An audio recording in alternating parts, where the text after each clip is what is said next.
Assalamualaikum warahmatullahi wabarakatuh. Halo para audiens yang berbahagia, kembali lagi bersama kami di channel AA Education.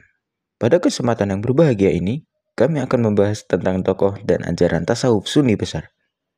Yang kali ini akan dipandu oleh Marson Arya Bagas absen 17, Muhammad Razan Izul absen 18, Muhammad Aisar Afik absen 20, Muhammad Kamil Rozak absen 21, dan Muhammad Novel Zaki absen 22 dari kelas 11 MIPA 4 angkatan 46. Untuk mengawali diskusi pada bab ini, pertama-tama marilah kita membahas tentang pengertian tasawuf. Ditinjau dari segi bahasa atau etimologi, para ahli berbeda pendapat tentang nisbah atau sandaran asal kata tasawuf. Harun Nasution menyebutkan 5 istilah yang berkenaan dengan asal kata tasawuf. Yang pertama adalah sofa atau suci. Disebut suci karena kesucian batin kaum sufi dan kebersihan tindakan serta keikhlasannya. Yang kedua adalah sof atau barisan. Karena kaum sufi mempunyai iman kuat, jiwa bersih, ikhlas, dan senantiasa memilih barisan yang paling depan dalam sholat berjamaah. Yang ketiga adalah teosofi. Dalam bahasa Yunani, theo berarti Tuhan, sopos berarti hikmah dan ilmu yang tinggi serta dalam, yang dapat diartikan bahwasannya teosofi adalah hikmah atau kearifan ketuhanan. Yang keempat adalah sufah atau serambi tempat duduk, yakni serambi Masjid Nabawi di Madinah yang disediakan untuk orang-orang yang belum mempunyai tempat tinggal dari kalangan muhajirin di masa Rasulullah SAW. Mereka dipanggil ahli sufah atau pemilik serambi karena di serambi masjid itulah mereka bernaung. Yang kelima adalah suf atau bulu domba. Hal ini disebabkan kaum sufi biasa menggunakan pakaian dari bulu domba yang kasar sebagai lambang atas kerendahan hati mereka. Selain itu, hal ini juga untuk menghindari sikap sombong di hatinya dan juga untuk menenangkan jiwa, serta meninggalkan usaha-usaha yang bersifat duniawi. Syuhrawardi mengatakan bahwa mereka berkumpul di Masjid Madinah seperti halnya orang sufi berkumpul di zawiyah dan ribat. Mereka tidak tergerak untuk berusaha mencari nafkah dan kebutuhan hidup. Rasulullah sendiri membantu mereka untuk memerhatikan dan memberi bantuan kepadanya. Sedangkan secara terminologi, berikut ini adalah beberapa definisi tasawuf yang diungkapkan oleh para ahli. Yang pertama ada dari Abu Yazid Al-Bustami. Beliau adalah pencetus teori fana, baqo, dan ittihad. Beliau mengemukakan bahwa tasawuf meliputi 3 aspek, yaitu kho, ha, dan jim. Kho maksudnya adalah takholli, berarti mengosongkan diri dari perangai yang tercela. Hak maksudnya adalah tahalli, berarti menghiasi diri dengan akhlak yang terpuji. Dan jim maksudnya adalah tajalli, berarti mengalami kenyataan ketuhanan. Yang kedua ada dari Imam Junaid Al-Baghdadi, yang dikenal dengan bapak tasawuf modern. Beliau mendefinisikan tasawuf sebagai keberadaan bersama Allah Subhanahu wa Ta'ala tanpa adanya penghubung. Baginya, tasawuf berarti membersihkan hati dari sifat yang menyamai binatang. Menekankan sifat basyariah, menjauhi hawa nafsu, memberikan tempat bagi sifat kerohanian, berpegang pada ilmu kebenaran, memberi nasihat kepada umat, benar-benar menepati janji kepada Allah Subhanahu wa Ta'ala dan mengikuti syariat Rasulullah SAW. Yang ketiga ada dari Syekh Abu Hasan Asy-Syazili. Beliau adalah Syekh Sufi besar dari Afrika Utara yang mendefinisikan tasawuf sebagai praktik dan latihan diri melalui cinta yang dalam dan ibadah untuk mengembalikan diri kepada jalan Tuhan. Menurut Muhammad Amin Al-Qurt, memandang tasawuf sebagai suatu ilmu yang dengannya dapat diketahui hal-hal yang terkait dengan kebaikan dan keburukan jiwa. Cara membersihkannya dengan sifat-sifat terpuji, cara melakukan suluk, melangkah menuju keridhaan yang diperintahkannya. Orang sufi menurut Al-Qurt, yaitu orang yang hatinya jernih, terhindar dari kehidupan buruk, dan senantiasa terisi oleh nur ilahi, sehingga kemurnian hatinya bagaikan emas. Yang kelima ada dari Zakaria Al-Ansori. Beliau adalah seorang penulis tasawuf yang memandang tasawuf sebagai cara menyucikan diri, meningkatkan akhlak dan membangun kehidupan jasmani dan rohani untuk mencapai kebahagiaan yang abadi. Unsur utama tasawuf adalah penyucian diri dan tujuan akhirnya adalah kebahagiaan dan keselamatan. Selanjutnya menurut Ibrahim Basyuni, beliau mengkategorikan pengertian tasawuf pada 3 hal.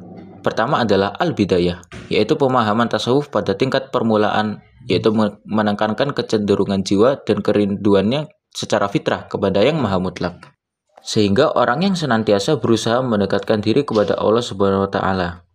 Kecenderungan jiwa seperti ini menurutnya dimiliki oleh setiap manusia. Dalam fitrah inilah manusia berbeda dengan binatang. Yang kedua adalah al-mujahadah, yaitu pemahaman tasawuf pada pengalaman yang didasarkan pada kesungguhan, yaitu lebih menonjolkan akhlak dan amal dalam pendekatan diri kepada Allah Subhanahu wa taala. Yang ketiga ada al-madzaqat, yaitu pemahaman tasawuf pada pengalaman batin dan perasaan keberagamaan, terutama dalam mendekati zat yang mutlak. Dari ketiga pemahaman kategori tasawuf di atas, Basyuni menyimpulkan bahwa tasawuf adalah kesadaran murni yang mengarahkan jiwa secara benar kepada amal dan aktivitas yang sungguh-sungguh, serta menjauhkan diri dari keduniawian dalam mendekatkan diri kepada Allah Subhanahu wa taala untuk mendapatkan perasaan dalam berhubungan dengannya. Yang ketujuh ada dari Amin Syukur yang mendefinisikan tasawuf sebagai sistem latihan dengan kesungguhan atau riyadoh mujahadah untuk membersihkan, mempertinggi, dan memperdalam aspek kerohanian dalam rangka mendekatkan diri kepada Allah atau disebut dengan takarrub, sehingga secara pengertian hanya tertuju kepadanya. Merujuk kepada pengertian di atas, maka tasawuf dapat didefinisikan sebagai suatu ilmu untuk mengetahui bagaimana cara menyucikan jiwa, menjadikan akhlak, membangun zahir dan batin untuk memperoleh kebahagiaan yang abadi. Biografi Imam Junaid al-Baghdadi. Imam Abu al-Qasim al-Junaid bin Muhammad bin al-Junaid al-Nahawandi al-Baghdadi al-Khazaz al-Qawariri asy-Syafi'i atau lebih dikenal dengan al-Junaid al-Baghdadi lahir di Nahawan, Persia, tetapi keluarga Junaid al-Baghdadi yang merupakan pedagang dan pebisnis pun merantau ke Baghdad, yang notabene adalah kota metropolitan dan pusat bisnis, untuk menjual dagangan mereka. Di Baghdad pula tempat di mana ia belajar hukum Islam mazhab Syafi'i dan akhirnya menjadi kepala qadhi di Baghdad. Ia belajar ilmu fikih kepada Abu Sur al-Kalbi yang merupakan murid langsung dari Imam Asy-Syafi'i. Al-Junaid mempelajari ilmu tasawuf dari pamannya sendiri, Syekh Asy'ari As-Sakti, hingga pada akhirnya ketinggian ilmu Al-Junaid menjadi dirinya sebagai ulama yang memiliki banyak murid dan pengikut. Kecintaannya terhadap ilmu tasawuf sangatlah tinggi, yang diungkapkannya dengan kata-kata, "Apabila saya telah mengetahui suatu ilmu yang lebih besar dari tasawuf, tentulah saya telah pergi mencarinya, sekalipun harus merangkak." Kehidupan Al-Junaid di samping sebagai seorang sufi, juga sebagai seorang pedagang. Beliau meneruskan usaha ayahnya, yaitu sebagai pedagang barang pecah belah di pasar tradisional. Setelah selesai berdagang, beliau pulang ke rumah dan mampu mengerjakan sholat dalam waktu sehari semalam sebanyak 400 rakaat. Walaupun diberi karunia harta yang banyak, gaya hidupnya jauh dari kemewahan. Sebagian besar kekayaannya disumbangkan kepada orang-orang sufi yang miskin atau digunakan untuk menjamu kawan-kawannya. Dia adalah sufi yang zuhud, tetapi dia tidak membuat hidupnya terlalu sederhana dan menjauhi kehidupan yang enak. Dia tidak menyenangi politik, apalagi terjun ke dunia tersebut. Dia hidup menyibukkan diri dengan memanjangkan sholat, memperbanyak puasa, dan sangat senang membaca Al-Quran. Al-Junaid lebih mementingkan mengajar dan berdiskusi daripada menulis buku, sehingga Ibnu Nadim dalam bukunya Al-Fihriz hanya menyebutkan 2 kitab Al-Junaid, yaitu Amsal Al-Quran yang naskahnya sudah tidak ada, dan Ar-Rosail yang sebagian besar dapat ditemukan. Oleh karena itu, sebagian besar pendapatnya yang dapat kita temukan adalah yang dimuat dalam kitab-kitab karangan muridnya. Pada akhir perjalanan hidupnya, ia diakui banyak muridnya sebagai imam. Imam Junaid meninggal pada hari Jumat 298 Hijriah atau 910 Masehi dan dimakamkan di dekat makam pamannya sekaligus gurunya, Sari al-Sokoti di Baghdad. Pemikiran tasawuf Junaid al-Baghdadi. Dalam kacamata Junaid al-Baghdadi yang dikenal dengan bapak tasawuf modern, mendefinisikan tasawuf sebagai keberadaan bersama Allah Subhanahu wa taala. tanpa adanya penghubung. Baginya tasawuf berarti membersihkan hati dari sifat yang menyamai binatang, menekan sifat basyariyah, menjauhi hawa nafsu, memberikan tempat bagi sifat kerohanian, berpegang pada ilmu kebenaran, memberi nasihat kepada umat, benar-benar menepati janji kepada Allah Subhanahu wa taala dan mengikuti syariat Rasulullah sallallahu alaihi wasallam. Di lain kesempatan, ia juga berkata, kita tidak mengambil tasawuf dengan banyak berbicara. Kita mengambil tasawuf dengan banyak lapar, bangun malam, dan meninggalkan segala kenikmatan-kenikmatan. Menurut Junaid al-Baghdadi, tasawuf memiliki 10 pokok ajaran utama, yaitu 1. Tidak memperbanyak benda-benda duniawi dan justru menguranginya, seperti harta. 2. Berserah diri sepenuhnya kepada Allah Subhanahu wa taala. 3. Mengerjakan segala hal yang disunahkan sebagai bentuk cinta kepada ketaatan. 4. Bersabar atas kehilangan dunia tanpa mengeluh atau meminta-minta. 5. Berhati-hati dalam memilih sesuatu sebelum mengambil atau mengerjakannya. 6. Menjadikan Allah Subhanahu wa taala sebagai satu-satunya tujuan dan tidak sibuk dengan hal lain. 7. Memperbanyak zikir khafi, zikir secara tersembunyi. 8. Melakukan segala perbuatan dengan ikhlas hanya karena Allah Subhanahu wa taala.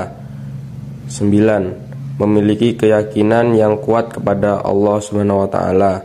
10. Tetap merasa tenang ketika mengalami kegelisahan atau keterasingan karena yakin akan keberadaan Allah Subhanahu wa taala. Ajaran-ajaran ini menunjukkan bahwa tasawuf menurut Junaid al-Baghdadi bukan hanya tentang kehidupan spiritual, tetapi juga tentang bagaimana seseorang menjalani kehidupan dengan penuh keikhlasan, kesabaran, dan keteguhan hati dalam beribadah kepada Allah Subhanahu wa taala.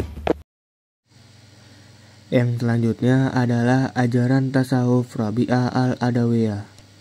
Nama lengkapnya adalah Rabi'ah binti Ismail al-Adawiyah al-Basriyah al-Qaisiyah.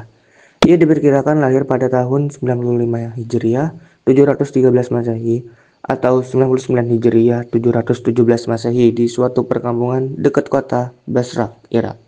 Dan wafat di kota itu pada tahun 186 Hijriah atau 801 Masehi. Dilahirkan pada keluarga yang sangat miskin dan merupakan anak keempat dari 4 bersaudara, sehingga ia dinamakan Rabi'ah yang berarti anak keempat. Beberapa hari setelah kelahiran Rabi'ah, Ismail bermimpi bertemu dengan Nabi Muhammad. Dalam mimpinya, dia berkata kepada Ismail agar jangan bersedih karena Rabi'ah akan menjadi seorang wanita yang mulia, sehingga banyak orang akan mengharapkan syafaatnya. Sejak kecil, Rabi'ah sudah dikenal sebagai anak yang cerdas dan taat beragama. Beberapa tahun kemudian, Ismail meninggal dunia, kemudian disusul oleh ibunya, sehingga Rabi'ah dan ketiga saudara perempuannya menjadi anak yatim piatu. Ayah dan ibunya hanya meninggalkan harta berupa sebuah perahu yang digunakan Rabi'ah untuk mencari nafkah.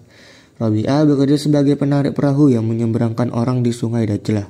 Sementara ketiga saudara perempuannya bekerja di rumah menenun kain atau memintal benang. Ketika kota Basrah dilanda berbagai bencana alam dan kekeringan akibat kemarau panjang, Rabi'ah dan ketiga saudara perempuannya memutuskan untuk mencari penghidupan di kota. Namun Rabi'ah terpisah dengan ketiga saudara perempuannya sehingga ia hidup seorang diri. Pada saat itulah Rabi'ah diculik oleh sekelompok penyamun kemudian dijual sebagai hamba sahaya atau budak seharga 6 dirham kepada seorang pedagang. Pada usia remaja ini, Rabi'ah menjadi salah satu remaja yang kehilangan kemerdekaannya dan menjadi amat yang dapat diperjualbelikan dari majikan yang satu ke majikan yang lain. Rabi'ah al-Adawiyah menjadi amat yang sangat laris karena muda, cantik, bersuara merdu, pandai menyanyi dan menari.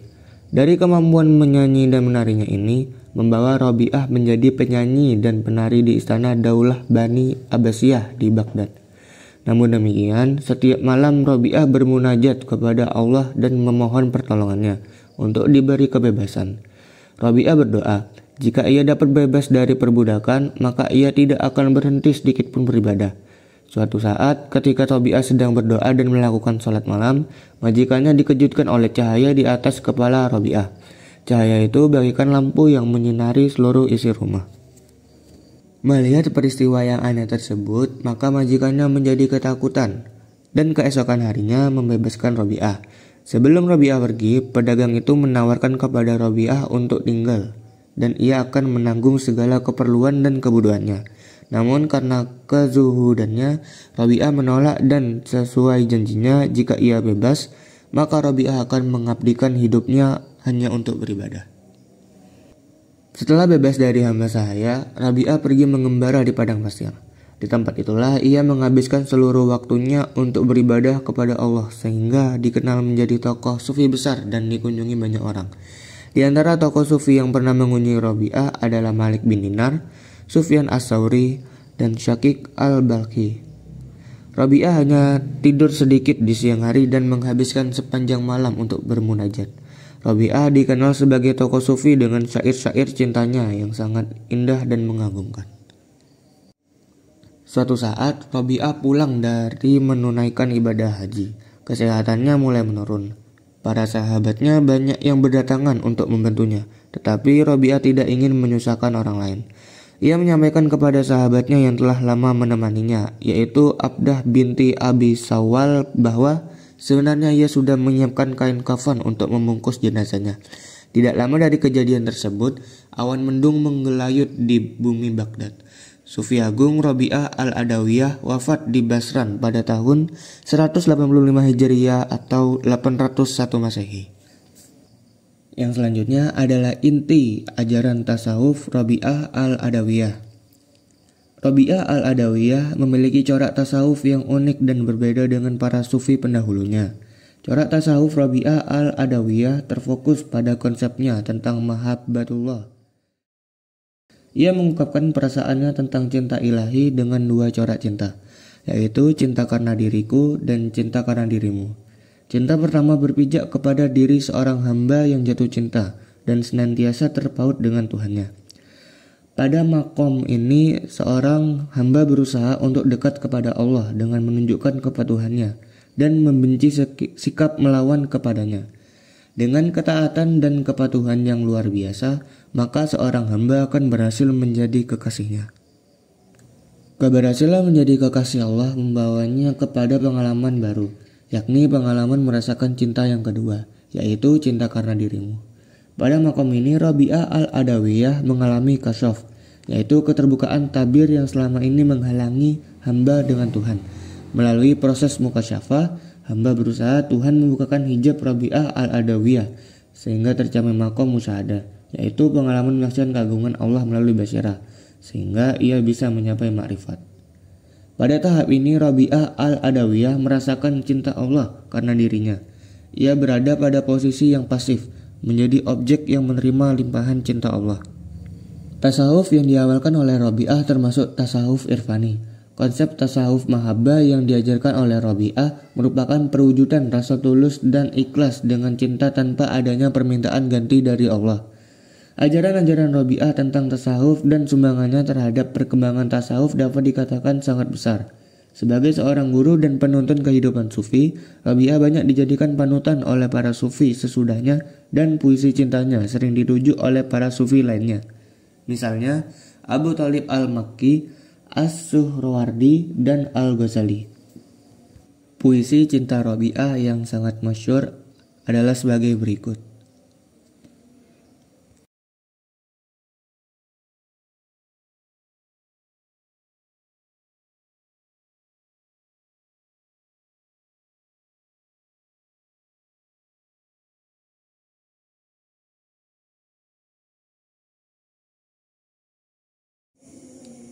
Al-Ghazali memberikan ulasan tentang syair cinta Robi'ah al-Adawiyah tersebut sebagai berikut.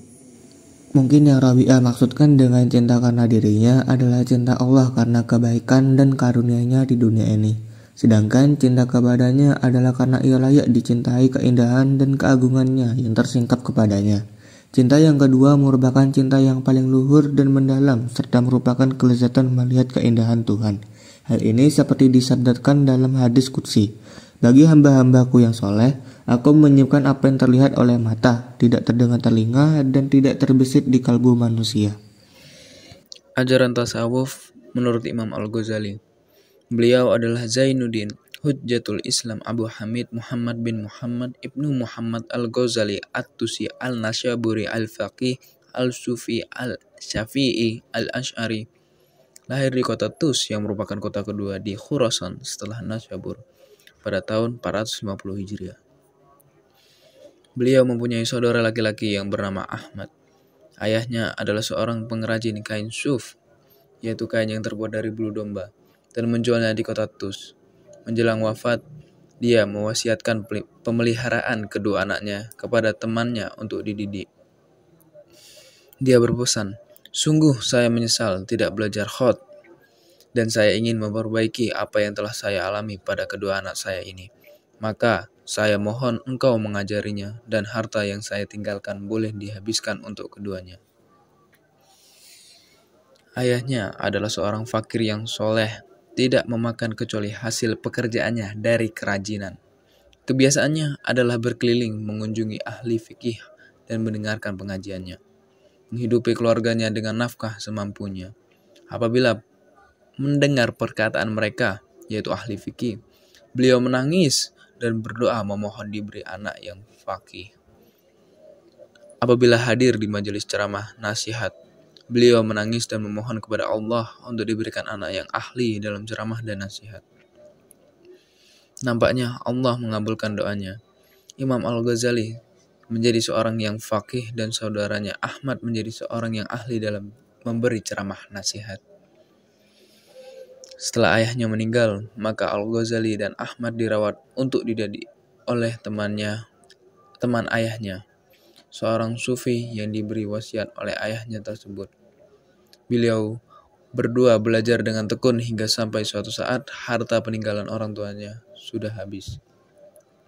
Ketika harta peninggalan ayahnya habis, sang sufi itu menganjurkan keduanya untuk belajar di sebuah madrasah di Tus yang menyediakan biaya hidup bagi para santri. Nasihat sufi tersebut mereka turuti. Di sini Al-Ghazali mulai mempelajari fikih dan Syekh Ahmad bin Muhammad Ar-Razqani tentang fikih Syafi'i, kalam Asy'ari, sejarah para wali, dan syair-syair. Ketika berusia 20 tahun, berikut kejuruan untuk belajar kepada Imam Abu Nasr Al-Ismaili dan menulis buku At-Ta'liqat. Setelah itu, kembali lagi ke Tus. Dalam perjalanannya ke Tus, dia dihadang oleh perampok yang menyita buku catatannya, namun akhirnya catatan itu dikembalikannya. Pengalaman dirampok tersebut sangat membekas dalam benak Al-Ghazali sesampainya di Tus. Beliau khawatir ilmunya akan hilang. Untuk itu, selama 3 tahun, Al-Ghazali merenung, berpikir, dan menghafal seluruh pelajaran yang diterima dari gurunya. Setelah itu, melanjutkan pengembaraan studinya ke kota Nisabur. Di sini, berguru kepada Imam Haramain Al-Juwaini, seorang ulama besar aliran Asy'ariyah, hingga berhasil menguasai berbagai disiplin ilmu dengan sangat baik. Fikih mazhab Syafi'i, ilmu perdebatan, usul, hikmah, dan filsafat. Di Nisabur ini, Al-Ghazali mulai mengembangkan bakat menulisnya sehingga membuat kagum gurunya, sehingga diberinya gelar Bahr al-Mukhrij, yaitu laut yang dalam dan menenggelamkan. Setelah Imam Haramain meninggal, berangkatlah Imam Al-Ghazali pergi ke Mu'askar untuk bergabung dengan majelis seminar yang digelar oleh Wazir Nizam al-Muluk. Kemudian Nizam al-Muluk mengangkatnya menjadi pengajar di madrasahnya dan memerintahkannya untuk pindah ke sana.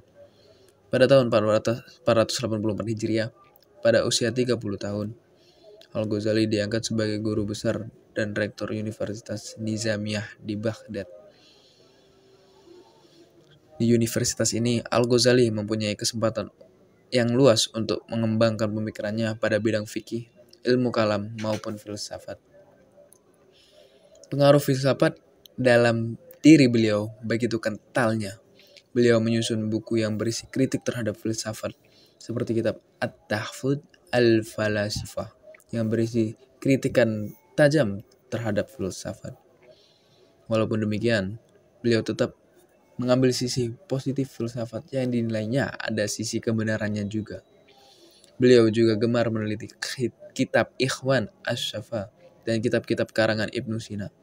Dengan kejeniusan dan kepakarannya dalam fikih, tasawuf, dan usul, maka beliau menyelami semua bidang keilmuan tersebut dengan mendalam. Imam Al-Ghazali adalah penulis yang sangat produktif, bahkan sampai sekarang sulit mencari tandingan penulis yang produktif seperti beliau. Tidak kurang dari 457 kitab yang ditulisnya. Di antara karya Imam Al-Ghazali yang monumental adalah kitab Ihya Ulumuddin, yaitu kitab yang menghidupkan kembali ilmu-ilmu agama. Berikut ini adalah sebagian kitab yang ditulis oleh Hujjatul Islam Imam Al-Ghazali. A. Ihya Ulumuddin, menghidupkan ilmu-ilmu agama. Muqasyafah al-Qulub, terbukanya hati. Mizan al-A'mal, timbangan amal. Kimia as-Sa'adah, kimia kebahagiaan. Mishkat al-Anwar, relung-relung cahaya. Minhaj al-Abidin, metode orang-orang beribadah. Ibadah al-Hidayah, pembukaan untuk mendapatkan hidayah. Al-Ulum al-Laduniyah, ilmu-ilmu laduni. Risalah al-Qudsiyah, surat-surat suci. Jawahir Al-Quran, rahasia-rahasia Al-Quran. Tahafudz Al-Falasifah, keracuan filsafat. Al-Munkidzu min Az-Zolal, pembebas kesesatan. Pada tahun 489 Hijriah, beliau masuk ke kota Damaskus dan tinggal beberapa hari. Kemudian menziarahi Bait al-Maqdis beberapa lama dan kembali ke Damaskus beriktikaf di menara barat Masjid Jami' Damaskus selama 10 tahun. Beliau banyak duduk di pojok tempat Syekh Nasr bin Ibrahim al-Maqdisi di Masjid Jami' Umawi yang sekarang bernama Al-Ghazaliyah. Tinggal di sana dan menulis kitab Ihya Ulumuddin sambil melatih jiwa. Akhir kehidupannya dihabiskan untuk mempelajari hadis dan berkumpul dengan ahlinya.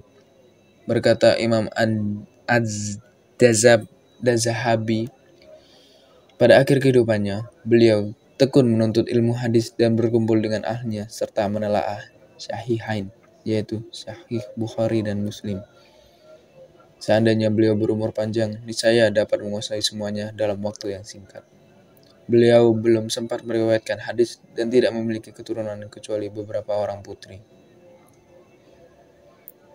Abul Faraj Ibnul Jauzi menyampaikan kisah meninggalnya beliau pada kitab As-Sabat Inda Al-Mamat.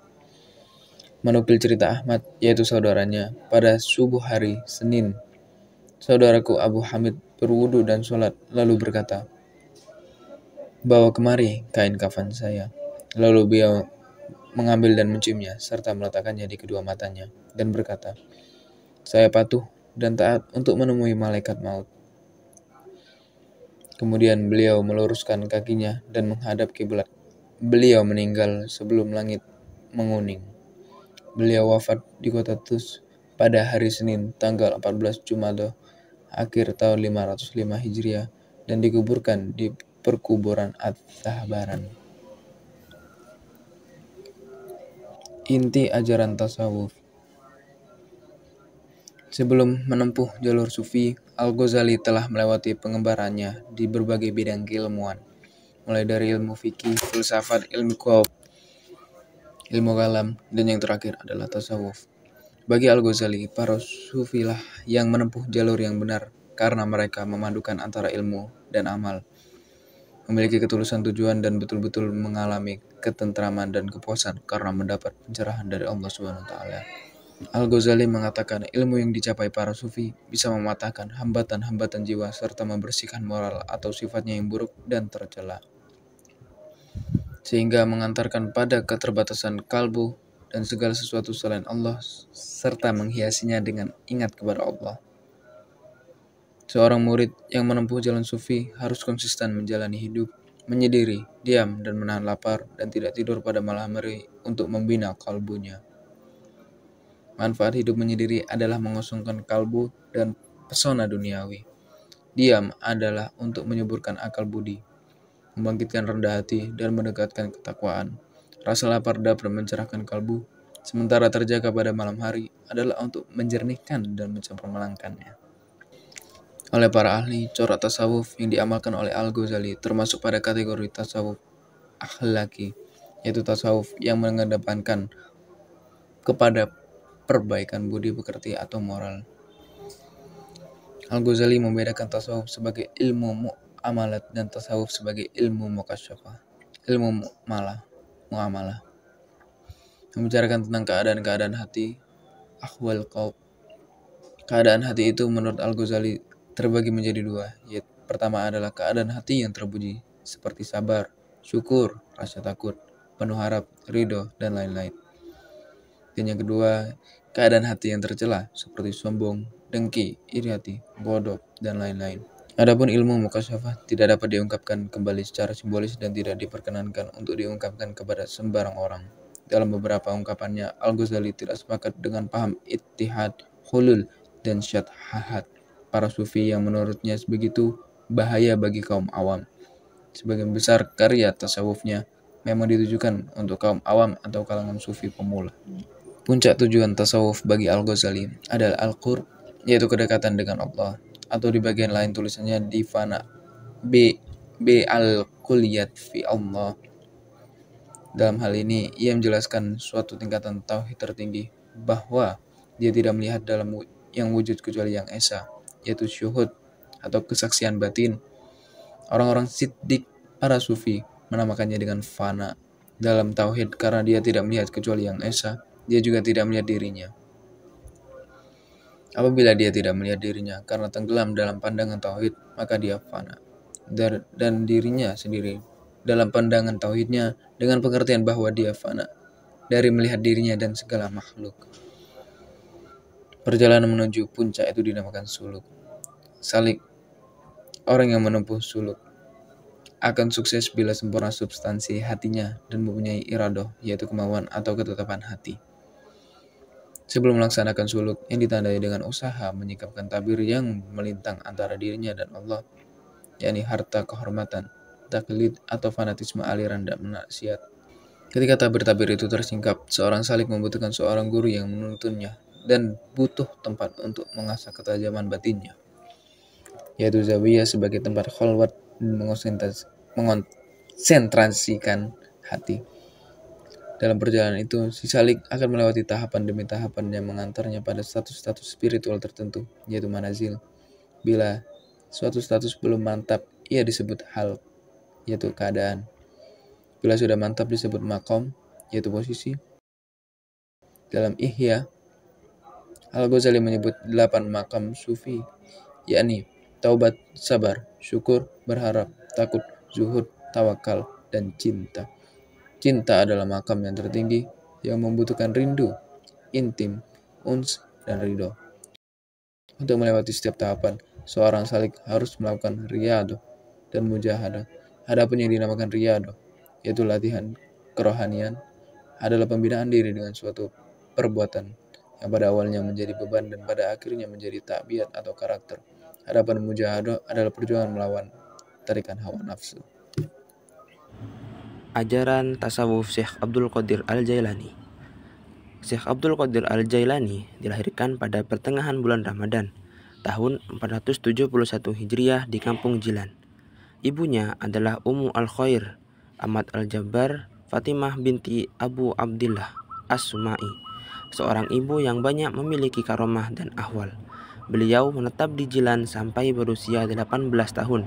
Pada tahun 488 Hijriah, pindah ke Baghdad hingga akhir hayatnya. Beliau mulai belajar sejak usia dini dengan mempelajari Al-Quran di bawah bimbingan Abu Al-Wafa Ali bin Uqail Al-Hanbali, Abu Khattab Mahfuz Al-Kalwazani Al-Hanbali. Belajar hadis kepada Abu Ghalib Muhammad bin Hasan Al-Baqalani, belajar fikih kepada Abu Sa'ad Al-Muhrimi, belajar bahasa dan sastra kepada Abu Zakaria Yahya bin Ali At-Tibrizi, Sohib Hamad Ad-Dabbas, dan dari yang terakhir ini ia juga mengambil tarekat. Latar belakang pendidikannya yang sistematis mengantarkannya ke posisi yang tinggi. Ia mumpuni dalam ilmu akidah, syariah, tarekat, lughah, dan sastra. Ia menjadi tokoh utama dalam mazhab Hambali, sehingga menjadi rujukan dalam mazhab ini. Syekh Abdul Qadir Al-Jailani termasuk penulis yang produktif. Di antara kitab karangannya adalah Aurat Al-Jilani, Tufat Al-Mutaqin Wasabil Al-Arifin, Adab Suluk wa Tawassul ila Manazul Muluk, Al-Hizib Al-Kabir, Futuh Al-Ghaib, dan lain-lain. Muridnya sangat banyak. Di antaranya adalah Abu Ali Hasan bin Muslim bin Abi Al-Jud Al-Farisi Al-Iraqi pada tahun 404 sampai 594 Hijriah, mengambil ilmu fikih dan Al-Quran. Al-Qutwah Al-Arif Abu Abdillah Muhammad bin Ali Al-Ma'ali bin Qayyid Al-Awani pada tahun 854 Hijriah, dan masih banyak lagi.